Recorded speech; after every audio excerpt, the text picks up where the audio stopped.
ये हमारे webinar series का दूसरा सेशन है और जो पार्टिसिपेंट्स कल भी जुड़े थे उनका बहुत धन्यवाद। कल के सेशन में 75 पार्टिसिपेंट्स थे और ये चर्चा हुई कि महिला हिंसा और मर्दानगी से कोविड का क्या कनेक्शन है।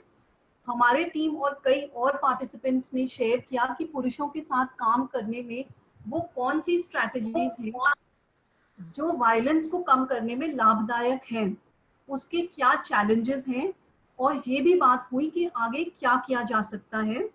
आज के सेशन का विषय है घर और समुदाय में हिंसा रोकने में पुरुषों और लड़कों की भूमिका, जिस पर चर्चा करेंगे सतीश जी और Mahendra ji. Satish ji, over to you. तो सभी लोगों का स्वागत है आज के सेशन में। और आज का ये सेशन जो है एक तरीके से आप देखेंगे तो सीक्वेंस में भी है लेकिन इंडिपेंडेंट भी है। तो ऐसा नहीं है कि जो लोग नए जुड़ रहे हैं, कल नहीं थे, उनके लिए एक मुश्किल होगी समझने के लिए। हम उसको रिकैप भी बीच में करते रहेंगे। कुल मिलाकर के चर्चा ये हो रही थी कल से लगातार कि ये जो क्राइसिस है और इसमें महिला हिंसा बढ़ती हुई नजर आ रही है, महिला हिंसा के स्वरूप बढ़ते हुए नजर आ रहे हैं। तो इसका कल हम समझने की कोशिश कर रहे थे कि इसमें पुरुषों की मर्दानगी जो है उसका कोविड कनेक्शन कोई है कि नहीं है। आज हम देख रहे हैं कि इस हम जो है कोविड क्राइसिस में किस तरीके से घर के अंदर होने वाली हिंसा पे कुछ काम कर सकते हैं पुरुषों को जोड़ते हुए। तो आज का ये टॉपिक है।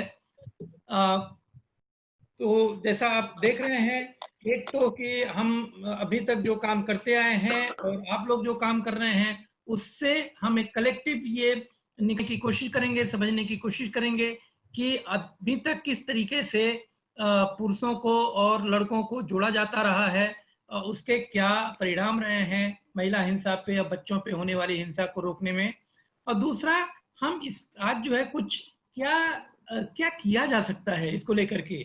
अगर हम समझते हैं तो सामूहिक तौर पे एक दूसरे को मदद कर सकते हैं कि क्या कोई एक एक्शन प्लान हो सकता है जो हम इस क्राइसिस में लॉकडाउन को देखते हुए, लॉकडाउन के पहले या लॉकडाउन के बाद भी हम कर सकते हैं। तो हमारे आसपास किस तरीके की समस्याएं आ रही हैं और आप लोग ये देख रहे होंगे, सारी न्यूज़ सुन रहे होंगे। ये कल का ही स्लाइड है, मैंने कल भी जो लोग थे उनके लिए, नए लोगों के लिए रखा है हमने कि चारों तरफ हिंसा की रिपोर्टिंग बहुत रही। और ये एग्जाम्पल है केवल आपके इर्द गिर्द, इवन अगर इस समय लोकल न्यूज में देखें तो भी हिंसा बढ़ती हुई नजर आ रही है। ये हम हमेशा रख रहे हैं कि पुरुषों के हिंसा के व्यवहार, उसके पीछे के रूट कॉज के साथ साथ बाकी पुरुषों की क्या भूमिका है। अगर ये पुरुष इस तरीके से घर के अंदर हिंसा कर रहा है तो बाकी भी तो पुरुष हैं, भाई हैं, पिता हैं, मित्र हैं या गांव के लोग हैं, तो उन लोगों की क्या प्रतिक्रिया हो रही है, इन सबको भी समझने की बहुत जरूरत है। ये भी हम देखें, ये हमने लिया है देहरादून का है, किस तरीके से डिस्ट्रिक्ट वाइज में किस तरीके से हिंसा बढ़ती नजर आ रही है। और ये क्राइम रिपोर्ट जो हो रही है उसके आधार पे हो रही है। तो ये रिपोर्टिंग के आधार पर हो रही है, हो सकता है इससे कई गुना ज्यादा हिंसा हो रही हो और उसकी रिपोर्टिंग हमारे पास नहीं आ रही हो। NCW, national commission for women को हमने देखा तो उन्होंने कहा, देखिए कि केवल फरवरी 27 से मार्च 22 तक जो है 396 केसेस थे, और वो अगर 23 अप्रैल तक देखते हैं तो 587 केसेस बढ़ गए थे। तो बहुत तेजी से उनकी रिपोर्टिंग बढ़ी थी। यानी ये NCW में लोगों ने रिपोर्ट किया था, मांग की थी कि उनको मदद की जरूरत है।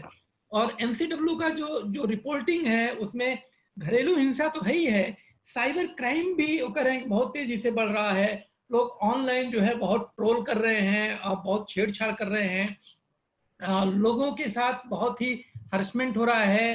वो हम लोग नॉर्मली ये इस्तेमाल नहीं करते हैं मॉडेस्टी, लेकिन उनके कैटेगरी में है कि एक तरीके से उनकी मॉडेस्टी को डिस्ट्रॉय किया जा रहा है और उनके साथ एक क्रूरता भी की जा रही है। एक उदासीनता पुलिस की तरफ से काफी उदासीनता हो रही है। अगर वो न्याय के लिए एफआईआर के लिए जाते हैं तो कोई नहीं सुन रहा है, और उनकी इज्जत के साथ जीने की जो अधिकार है वो उसको चुनौती मिल रही है। एग्जाम्पल के लिए अगर हम देख सकते हैं सिर्फ स्टेट में, तो पंजाब का आया था कि 21% लॉकडाउन के दौरान 21% उनकी रिपोर्टिंग बढ़ गई है। और अगर अंकों में देखते हैं तो सिर्फ 23 अप्रैल तक जो है 700 डोमेस्टिक वायलेंस के केसेस उनके पास क्राइम अगेंस्ट वुमेन के उस पे आए हुए हैं। तो ये इसका मतलब शायद हम लोगों को देखने की जरूरत होगी कि हर स्टेट में हिंसा जो है बढ़ती हुई नजर आ रही है। हम लोग जो है किस तरीके के हिंसा को देख पा रहे हैं, किस तरीके की हिंसा आ रही है सुनने में। तो एक तो लोग बहुत, पुरुष जो बहुत चिड़चिड़ा हो रहे हैं, चिल्ला रहे हैं सबके ऊपर बहुत तेजी से, हर छोटे छोटे बात पे उनको गुस्सा हो जा रहा है, और वो बच्चों पे चिल्ला रहे हैं, महिलाओं पे चिल्ला रहे हैं। अब्यूजिव लैंग्वेज, गाली देना तो एक आम सी बात हो गई है हर बात में। और बहुत बार जो है बहुत सारे केसेस में वो फिजिकल बीटिंग, जिसमें कि चोट लग जा रही है, हड्डियां टूट जा रही हैं। और फिजिकल बीटिंग तो मतलब जब तक किसी को चोट ना लगे, खून ना दिखे, तब तक लोग हिंसा मानते ही नहीं है। वो तो छोटी बहुत चीजें तो नॉर्मल होती हैं, ऐसा ट्रीट किया जाता है। सेक्सुअल अब्यूज की भी कहानियां बहुत हो रही हैं। फोर्स सेक्स हो, नॉन कंसेंसुअल सेक्स हो, कल भी बात हुई थी। रेप घर के बाहर बच्चों के साथ, सिंगल मेन के साथ हो रहा है, और सेक्सुअल हरेसमेंट भी काफी हो रहा है। तो रहेगा तो पुरुष लोग कह रहे हैं कि एक बहुत क्या करें, हम तो बहुत तनाव में हो गए हैं, फ्यूचर में जॉब रहेगा नहीं रहेगा, कहाँ मिलेंगे, नौकरी कहाँ मिलेगी, इसका बहुत तनाव हो गया है। हम परिवार को कैसे पालेंगे, उनको कैसे खिलाएंगे, इसका बहुत तनाव है। और दूसरा है कि तो घर में बहुत आवाज आ रही है। तो कल भी ये बात हो रही थी कि हमको पुरुषों को आदत नहीं रही घर में रहने की, वो तो घर से बाहर ही रहते रहे हैं, तो घर में उनको आवाज आ रही है तो उनको चिड़चिड़ा हो रहा है, उससे वो जो है गुस्सा हो रहे हैं और मार रहे हैं। ये भी ब्लेम करना कि महिलाएं ठीक से बच्चों की और बाकी लोगों की केयर नहीं कर रही हैं, उन पे ध्यान नहीं दे रही हैं, मतलब एक तरीके का वो निगरानी में आ गए हैं। पहले उनको फर्क नहीं पड़ता था, अभी काय को ये देखने लगे हैं, ये एक बड़ा इशू है जो है। और जो है कि इनका जो unable to help and arrange the treatment of people in family, ये भी है उनके लिए। क्या करें, कहाँ जाएं, कैसे मदद करें, बहुत सारे लोग जो बीमार हैं उनको क्या करें। बच्चों की डिमांड भी आ रही है, और कई जगह ये सुनने आ रहा है, मुझे कुछ मित्रों ने बताया कि इवन जो प्राइवेट स्कूल है उन्होंने कह दिया कि अभी हम ऑनलाइन कोर्स करेंगे। अब इसमें जो है कि घर में बहुत संसाधन नहीं है, घर में स्मार्टफोन नहीं था, और बच्चों को पढ़ाना है तो स्मार्टफोन लाना है, 7,000 के नीचे 6,000 के नीचे स्मार्टफोन नहीं मिल रहा है। इस तरीके की चीजें आ रही हैं, और इससे उनको बहुत चिड़चिड़ापन हो रहा है, और इससे ये कारण बता रहे हैं।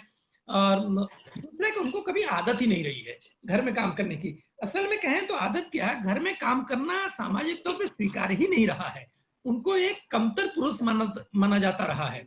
तो ये भी उनके लिए दिक्कत है वहां पे, और फिर अपना समय कैसे बिताएं। और उनको ये भी लगता है कि वायलेंस के माध्यम से ही वो डिसिप्लिन को मेंटेन कर सकते हैं, और इसके माध्यम से वो शांति स्थापित कर सकते हैं, और अपना टेंशन जो है वो कम कर सकते हैं। ये उनकी सोच है, समझ है।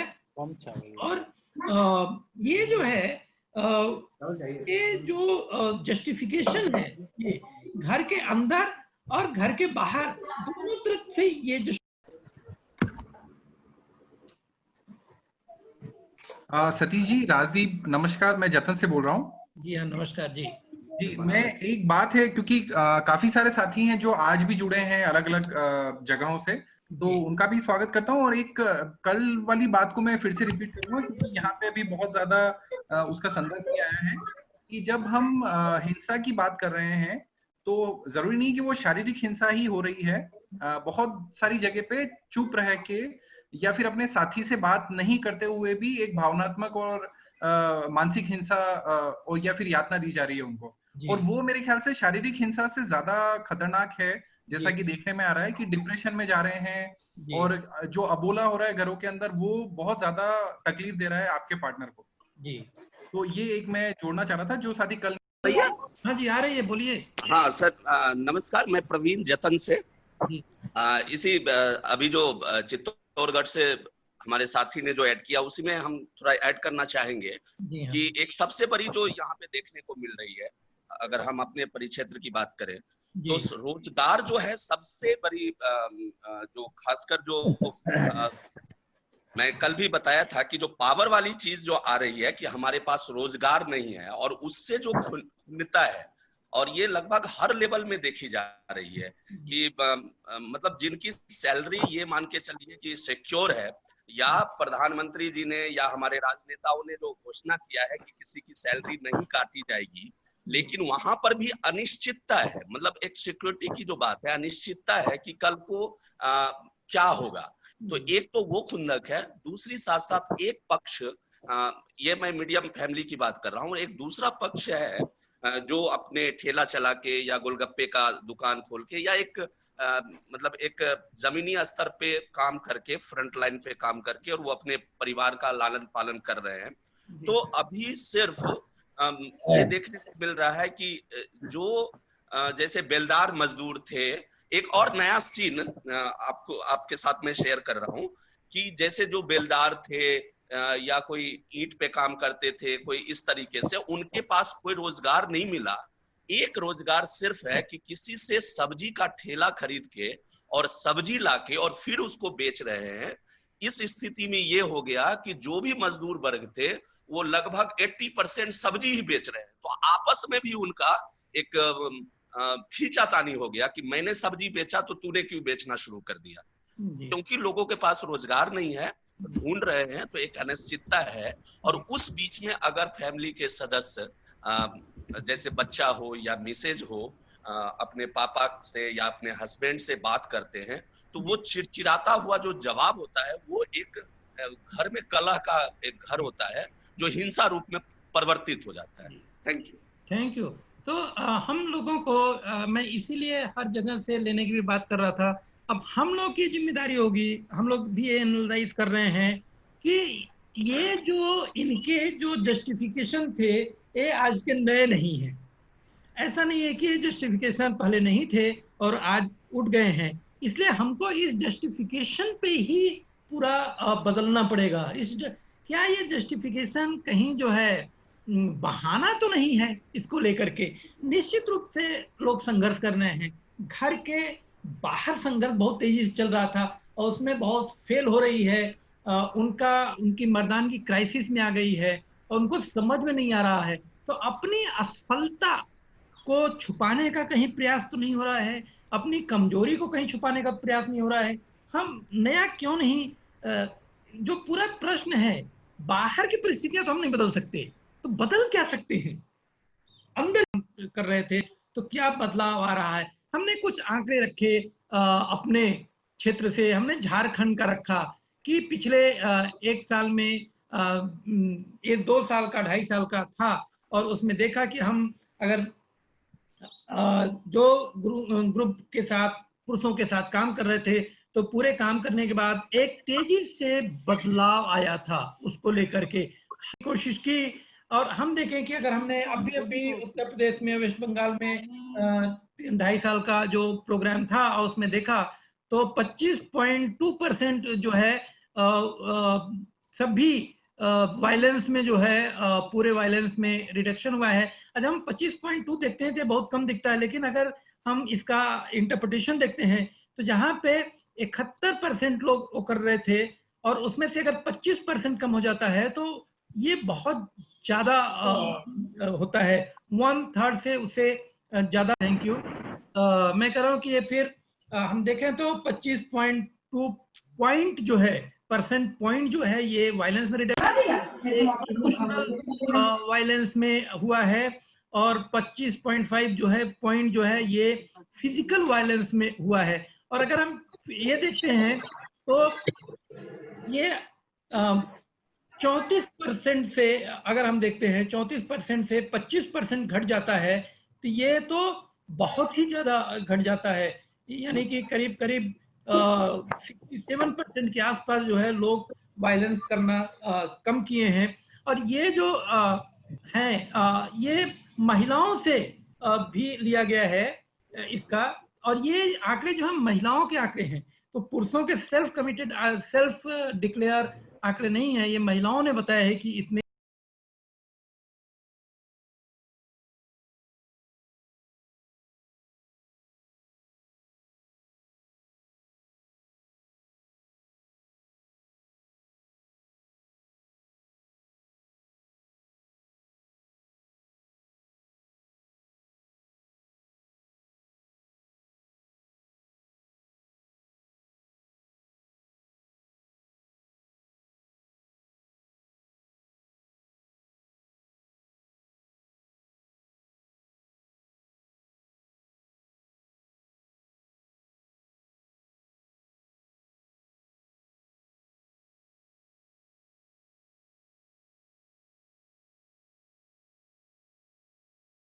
लड़के जो हैं पुरुष और लड़के जो हैं, एक तो पहले बहुत डिनायल में थे, कोई पूछे कि हिंसा करते ही नहीं थे, लेकिन उसका एक एक्नॉलेजमेंट बढ़ा है इसको लेकर के, डिनायल से एक्नॉलेजमेंट की तरफ गए हैं। वो अपने आप में एक बहुत बड़ा आया है असर। और कई बार जो है जब हम आंकड़े में देखते हैं तो पता चलता है कि पहले जो है 50 में से जो है क्या कहते हैं कि पहले 50 में से लोगों ने कहा कि 20 लोगों ने कहा कि नहीं हम हिंसा नहीं करते, और जब हम एंड लाइन करने जाते हैं तो 50 में से और कहते हैं कि पिछले 6 महीने में 1 साल में आपने हिंसा किया क्या, तो उसमें से जो है कि हिंसा बढ़ी हुई नजर आती है। इसका कारण एक बड़ा ये भी होता है कि पहले लोगों को लगता था कि जब तक हम मारते हैं, चोट लगती है, हड्डी टूटती है, खून निकलता है, तभी को लोग हिंसा मानते हैं। लेकिन जब हम कहते हैं शट अप तुझे कुछ नहीं मालूम बच्चों के सामने, तो उसको लोग हिंसा नहीं मानते थे। जो वर्बल एब्यूज है उसको हिंसा नहीं मानते थे। जो भी राजदेव जी कह रहे थे कि जो अनबोला है, जो आपने बातचीत करना बंद कर दिया है, उसको हिंसा नहीं मानते थे। तो हर जगह जो डिग्निटी को चैलेंज कर रहे थे उसको हिंसा नहीं मानते थे। तो लोगों का हिंसा का जो तरीका रहा है, टाइपोलॉजी का, वो भी बढ़ जाता है समझने में। और बहुत सारे लड़कों ने रियलाइज किया कि उनकी जो ये आक्रामक मर्दानगी है, उनका जो ये हिंसात्मक जो व्यवहार है, जो तरीका है, वह उनको भी नुकसान करता है, उनके पूरे परिवार को भी नुकसान करता है।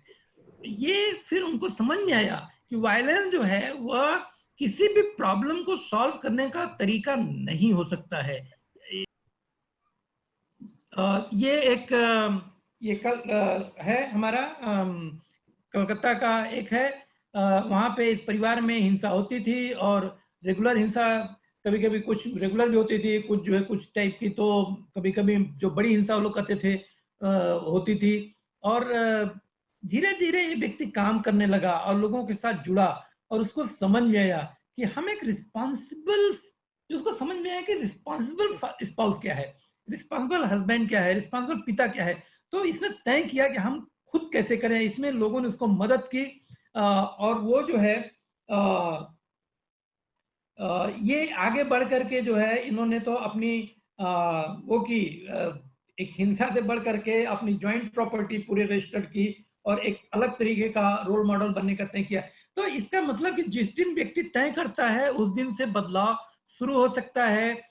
ये एक घर में गाली गलौच, इसका लोगों ने खुद भी बनाया था, और जो पहले था और बदले थे, और एक रोल मॉडल बने और लोगों को बताने लगे।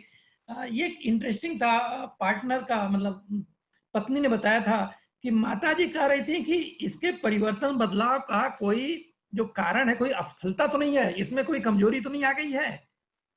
और पत्नी कहती थी चलो अब प्रशिक्षण ही सही, बदल गए, दूसरी लड़कियों को नहीं छेड़ेंगे और हमारे लिए भी समय देंगे। तो एक तरीके का रिएक्शन था। ये जो है यूपी में से एक आया था एक ग्रुप मेंबर से कि पहले जो है बहुत ही उनका ऑपरेशन होता था उनके घर में, उसके जो है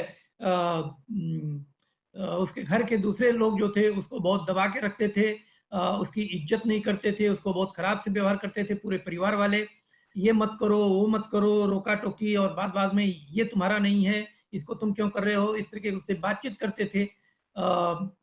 और इस पे जब उसके काम करने लगे जो व्यक्ति, तो उसने जो है अपने चाचा से बातचीत की, और फिर जो है जाकर के जो प्रधान थे तो उनको लेकर के हस्तक्षेप किया और फिर जाकर के इसमें हस्तक्षेप हुआ और एक बदलाव हुआ।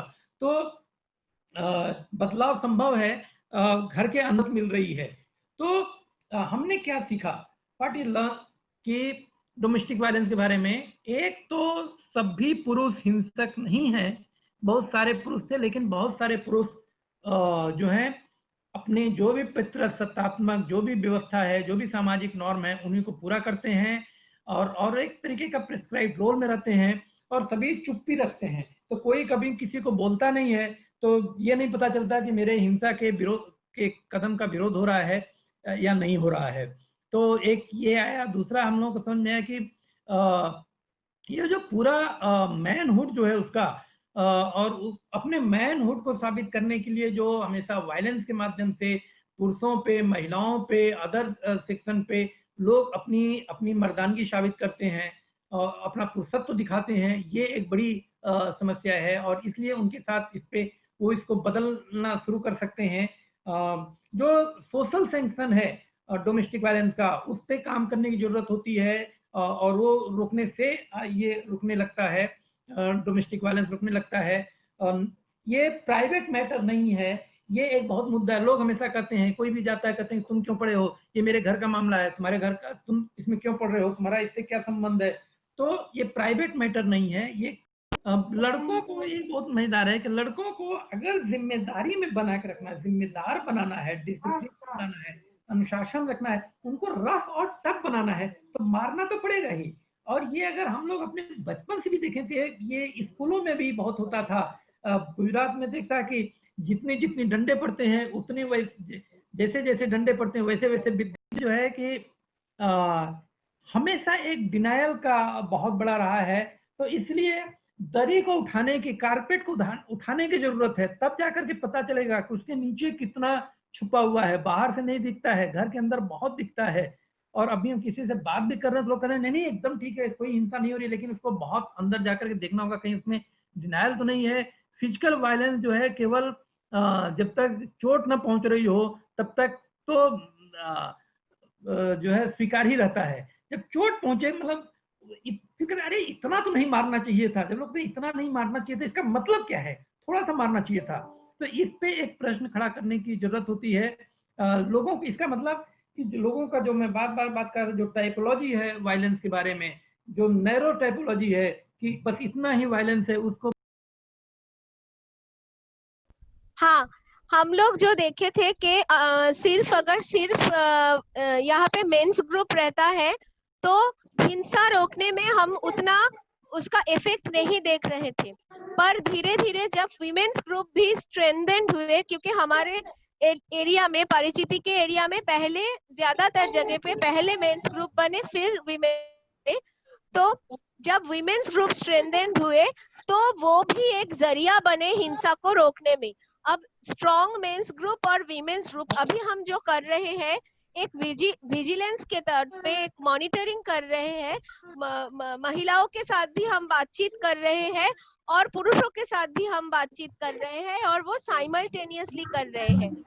मुझे लग रहा है ये स्ट्रेटेजी हमारे यहाँ पे काम दे रहा है और इसीलिए शायद अभी तक मतलब चिड़चिड़ापन हर घर में है, कम ज्यादा। ये महिलाएं भी चिड़चिड़े हैं और पुरुष भी चिड़चिड़े हैं, हमें जो रिपोर्ट मिल रही है।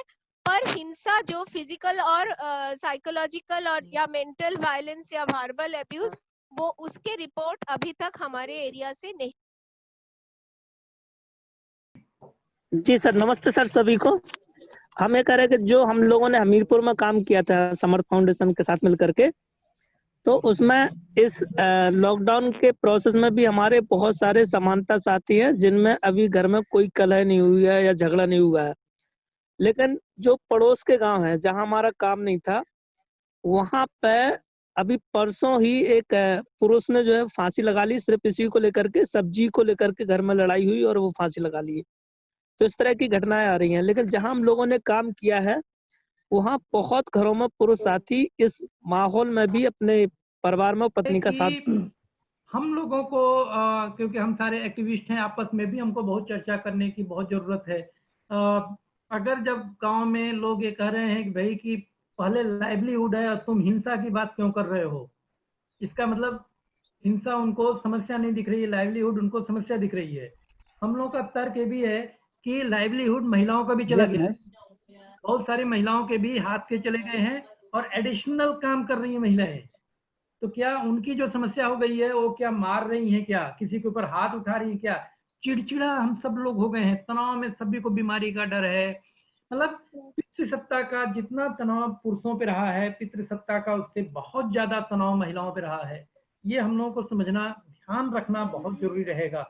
और इसलिए ये भी कि बाहर की चीजें हम सब लोग जो कर सकते हैं, जितना कर सकते हैं उतना करेंगे। हमारी जो भी क्षमताएं हैं, जो लोग, बहुत सारे लोग लाइवलीहुड पे काम कर रहे हैं, तो लाइवलीहुड के तरीके ढूंढेंगे और शायद वो तरीके अभी बदलने पड़ेंगे, पुराने तरीके तो नहीं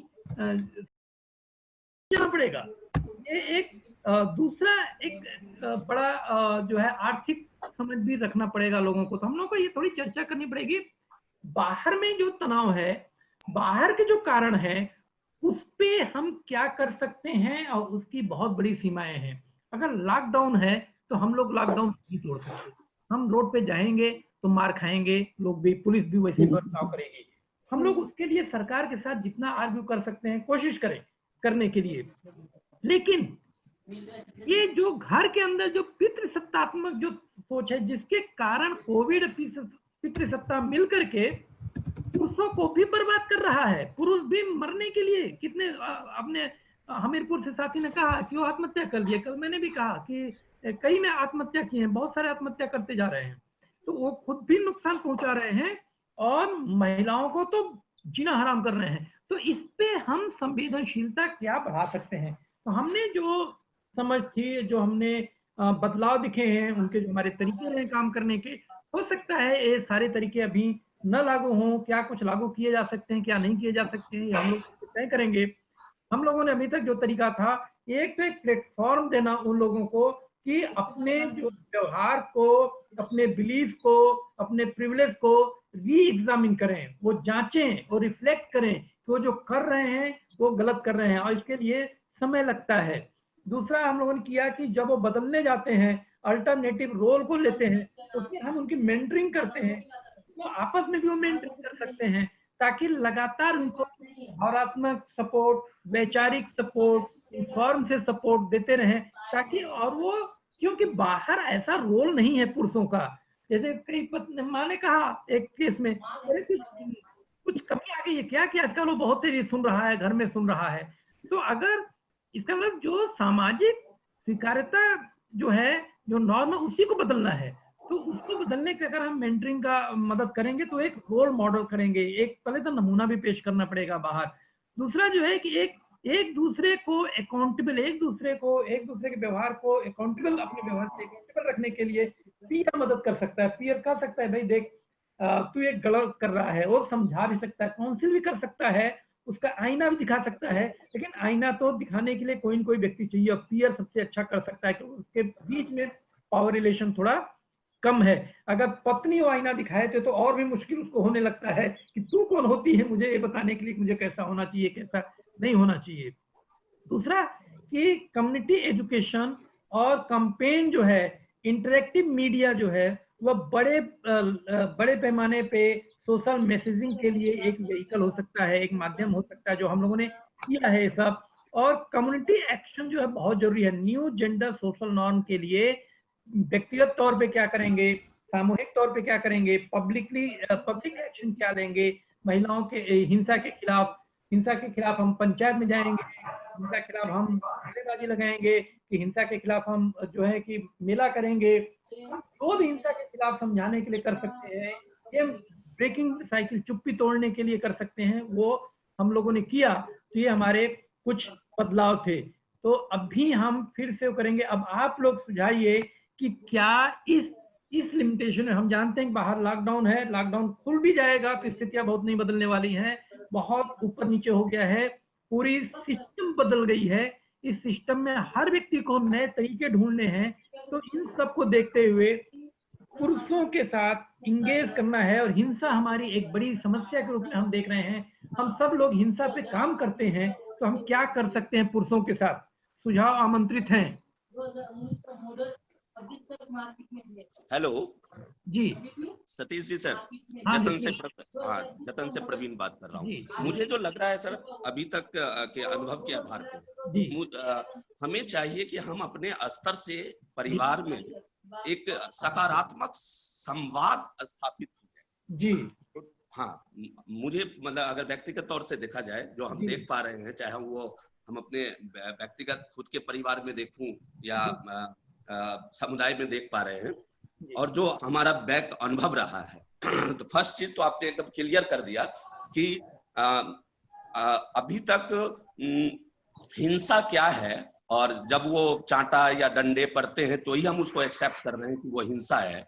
तो फर्स्ट चीज तो ये क्लियर होगा कि संवाद के जरिए हम हिंसा के कॉन्सेप्ट पे बात कर सकते हैं। दूसरी चीज, एक सकारात्मक संवाद परिवार में शुरू हो, तो संवाद मुझे लग रहा है कि एक अच्छा टूल साबित हो सकता है। ये हम कुछ सोच रहे हैं, ये एडॉप्ट की कंसिडरेशन है, एक्शन फॉर कंसिडरेशन है।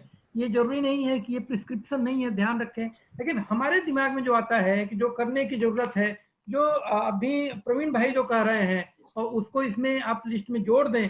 हमको लोगों तक, पुरुषों तक, लड़कों तक पहुंचने की जरूरत है, और कैसे इंगेज हों, उनका एक सिस्टम बनाने की जरूरत है। उसके लिए गांव स्तर पे या ब्लॉक स्तर पे जैसे भी हो, एक व्हाट्सएप ग्रुप बनाया जा सकता है। एक संवाद जो है शुरू हो, पुरुषों के बीच में, लड़कों के बीच में संवाद शुरू हो।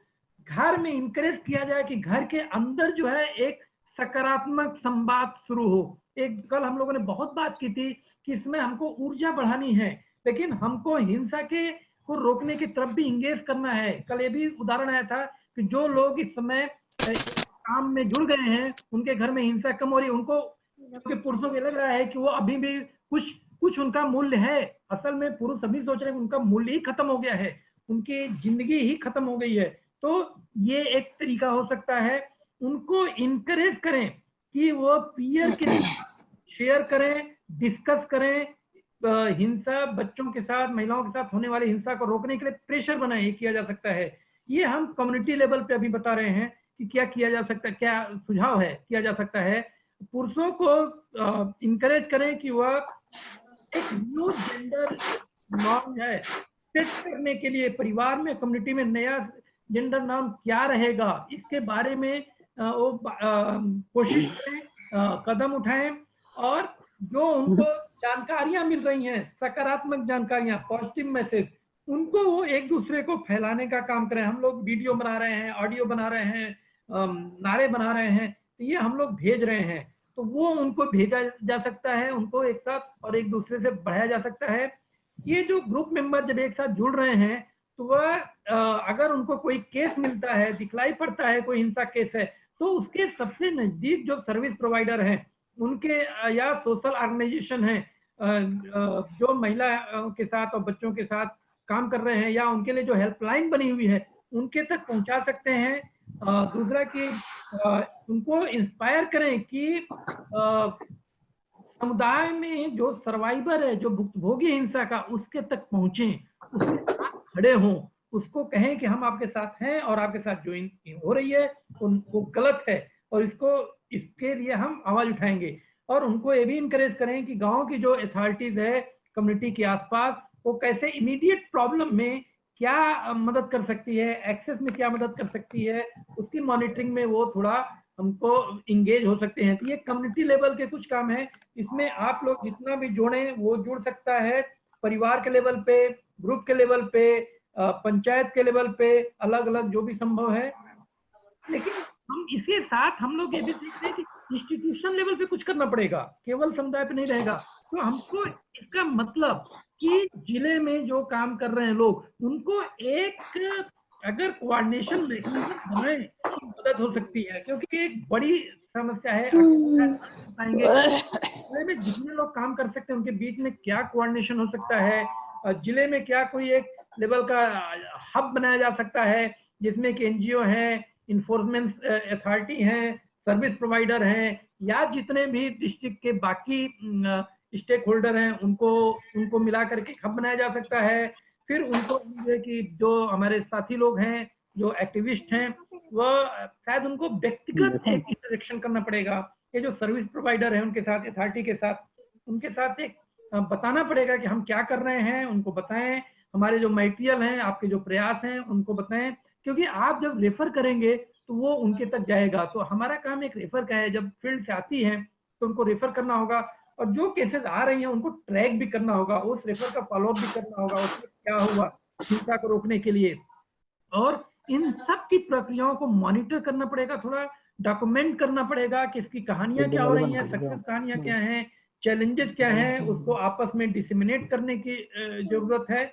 और ये ध्यान रहे कि इसमें किसी भी, जब हम कहानियां बना रहे हैं और किसी को शेयर कर रहे हैं, तो सर्वाइवर का की आइडेंटिटी जो है वह नहीं उजागर होनी चाहिए, नहीं तो उसके दूसरे अधिकारों का हनन होगा। ये कुछ सुझाव हैं, कुछ जो कि हम लोग सोच सकते हैं। आप लोग अगर इसमें कोई और जोड़ना चाहें तो 1 मिनट लेकर के कोई और जोड़ना चाहें तो प्लीज कॉन्क्रीट जोड़ दें, फिर इसको हम कंक्लूड करेंगे। मैं कुछ बोल सकता हूँ यहाँ पे? हाँ जी प्लीज।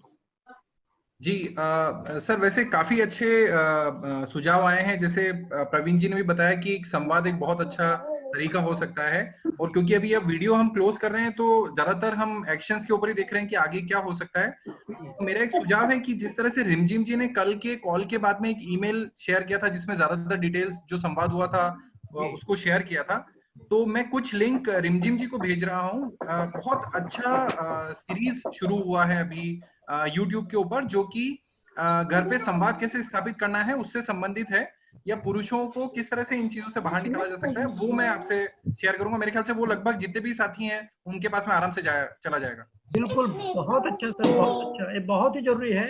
तो इसका मतलब हम लोग एक रिपोजिटरी भी बना रहे हैं कि जहां से जो भी मटेरियल मिले सब लोग शेयर करते रहें और हम सबको शेयर करते रहें। ये एक भूमिका भी हम लोग निभा सकते हैं इस समय। तो हमारी तरफ से हम इसको कंक्लूड करना चाहेंगे। आप लोगों के सुझाव बहुत ही महत्वपूर्ण हैं, कुछ लोगों के हम पढ़ नहीं पाए हैं, अभी भी आप लोग भेज दें, ईमेल से भेज दें, जो भी मटेरियल है आप लोग भेजें और हम लोग उसको शेयर करते रहें। हमारे जो मटेरियल है उसमें फीडबैक भी दें तो हम लोग उसको सुधार भी सकते हैं लगातार। और कल हम दूसरा जो सेशन है केयर, पुरुषों को केयर वर्क में कैसे जोड़ा जाए घर के अंदर, इस पे हम बात करेंगे कल इसी समय। तब तक आप सभी लोगों के लिए बहुत बहुत धन्यवाद, और कल मिलेंगे हमारी तरफ से।